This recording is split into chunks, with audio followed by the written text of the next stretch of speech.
Partiamo da qua. Allora la castagna cruda viene intaccata col coltellino per fare sì in modo che non esploda durante la cottura. Quindi che taglio bisogna fare? Il taglio ideale è un taglio longitudinale, in modo che la castagna una volta che cuoce si apre. Si taglia così, basta un taglio così, o anche a croce, si può fare anche a croce. Questo è il taglio ideale per la castagna. Una volta con un taglio si così, sbuccia facilmente. in un gesto si sbuccia. Appena intaccate vengono messe sulla brace ardente con un po' di sale per dare un po' di sapidità e un po' di colore caratteristico che conferiamo noi in Sicilia. Andiamo.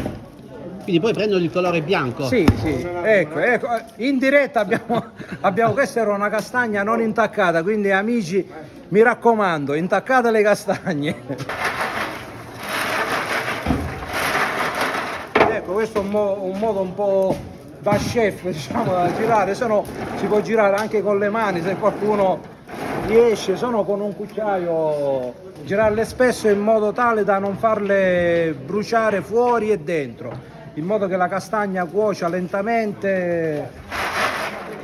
E la cottura, diciamo, un 10-15 minuti la castagna è già pronta per essere gustata. È pronta quando fuori assume una colorazione, diciamo, non bruciata però ben cotta, e poi quando la castagna comincia ad aprirsi così, pronta per essere sbucciata e essere mangiata, gustata. Queste sono calde, appena sfornate, diciamo, e le andiamo a mettere a disposizione dei nostri ospiti. La regina della sagra ovviamente è la castagna, questo è il luogo dove vengono preparate le calde arroste, a cura della Prologo di San Salvatore d'Italia, che ha avuto modo di curare tutto l'evento insieme all'amministrazione comunale. Da qui si snota tutto il percorso per la degustazione dei prodotti tipici. La castagna è uno dei prodotti tipici che troviamo a San Salvatore d'Italia insieme a tanti altri. 27 anni fa un gruppo di giovani in una piccola piazzetta ha deciso di fare in famiglia questa piccola sagra,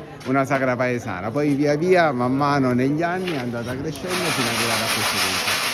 E troveremo ovviamente la castagna, che è la regina, come dicevo, di questi 2 giorni, e poi tanti prodotti a base di castagne, dalla pizza con farina di castagne, bruschette con castagne, la zuppa di castagne. Abbiamo tantissimi altri prodotti locali come il suino nero, il miele, le nocciole, tante cose da gustare e tante cose che possiamo offrire. Salutiamo tutti gli amici di Onda TV e Bella Sicilia. Salute! Condividete il video.